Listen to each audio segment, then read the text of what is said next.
Today on Simply Maha, I'm going to be showing you how you can take a regular old box of cake mix and turn it into this beautiful and decadent Nutella swirl bread.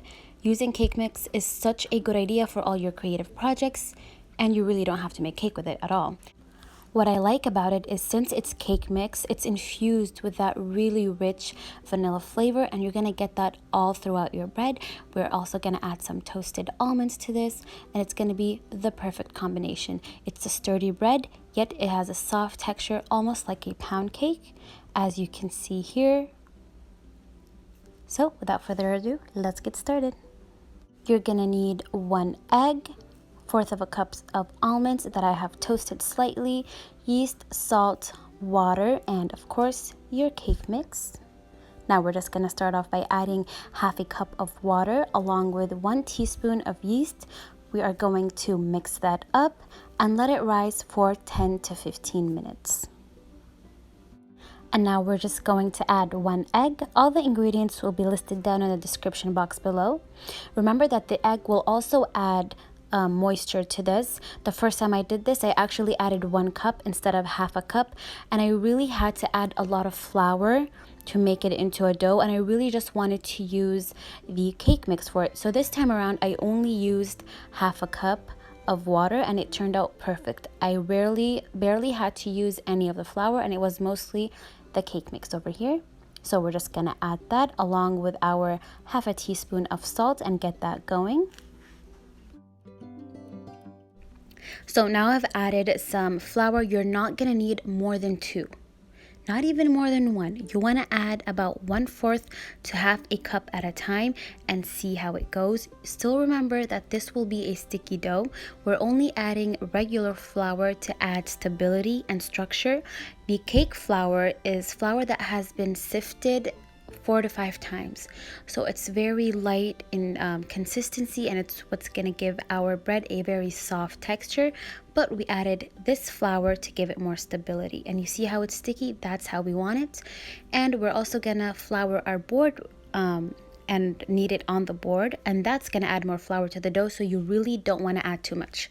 You see how it starts looking like cookie dough? That's exactly how we want it. Okay, this is not going to be an elastic dough. So I am just dumping this out on my floured surface, sprinkling some more flour on the top of the dough, and just pushing everything back in on itself. The reason why we're not adding a lot of flour in the bowl is because you see here I have a lot of flour under and a lot of flour on top, and now we are going to incorporate that into the dough itself, and it's still going to resemble cookie dough even when we're done. So you're basically going to keep kneading this until all the flour on the board is incorporated. Like I said, you're only gonna need about 1 to 1.5 cups of flour once you're mixing it in the bowl. Start with 1/2 cup and see where you go from there. This is a great recipe for you to learn how to see things by feel and by eye, because cooking is way more fun like that. And you could see, even though the dough came together, how it still splits and tears. That's how we want it to be. So after all the flour, or most of it, has been incorporated, and you see that the dough has already, pulled itself together, I'm just gonna scrunch up the ends, flip it over, and just make it into a circle. We're gonna put it into the oiled bowl and let it rise for about 1 hour to 1.5 hours. After about 1.5 hours, I've sprinkled my work surface with more flour, and I'm taking out the dough. You can see how it retained its shape, and then you can use a rolling pin. I'm using my hands because the dough was just so soft and forgiving. And you are going to spread this out into a rectangle that's about 1 inch or 1/2 inch thick into a rectangular shape. And because this dough isn't elastic, it's not gonna pull on you, so it's really gonna hold its shape, and it was so fun to work with. Now, I am not gonna tell you how much Nutella you're gonna put on this, okay? You put as much as your heart desires. I put about 4 monstrous spoons of Nutella on this. Do keep in mind that you don't want it to be messy when you're working with it, but if you don't mind the mess, you know what? Put the whole thing on. No one's judging you. It's Nutella, okay? We're basically making an epic Nutella sandwich.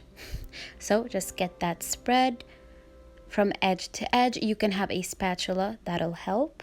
Once I've spread all the Nutella on there, I'm gonna grab my toasted and chopped almonds and sprinkle that on top. You can use hazelnuts, but hazelnuts are already what's made out of Nutella, and I wanted to add, you know, a different level of nuttiness to this, and that's why I added the almonds. And then carefully you're gonna start rolling from the side that's closest to you, and as you're rolling, shake off any excess dough. And that's how easy it was. Now bring it over to you and close down the seams by flipping it over and pinching the ends like you see me do here. Now we're just going to cut off a little bit from each side. Don't throw those away. You can bake them off separately, but we just want it like that so it's easier to work with. Now, keeping about an inch away from the first end, start cutting down in half and make sure it's cut with a sharp knife so you don't get messy. You see how it tugged a bit because my knife wasn't as sharp. So make sure you have a sharp knife. Now turn these sides around and then you start putting one over the other. Just a basic braid. And the reason why we are keeping that intact, that first end, is to help us keep everything in place while we braid this roll. And after we connect these two sides, I'm then going to cut the first top, like you see me do here, and finish off the pattern. Okay, I'm just going to put my loaf in a greased and floured loaf pan. You can just butter it, but I used a bit of nonstick spray and some flour. And you're just gonna tuck it nice and neat in there, cover it, and let that rise for another hour. You can see all that gooey Nutella that's gonna bake off. Looks amazing. Baked mine for 35, you want to bake it from 35 to 45 minutes on 350 degrees. After about 30 minutes, you want to put a foil on so that it doesn't burn. And look at how beautiful that looks. It ended up very, very nice.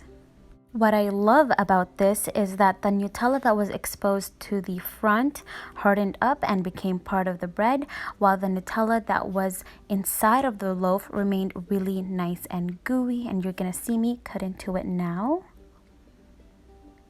Now, here's how you can eat this. 1, treat this as a bagel, spread some cream cheese, a little drizzle of honey, and have that as your breakfast. You can smear it with butter, toast it up with some coffee. You can make this into some French toast.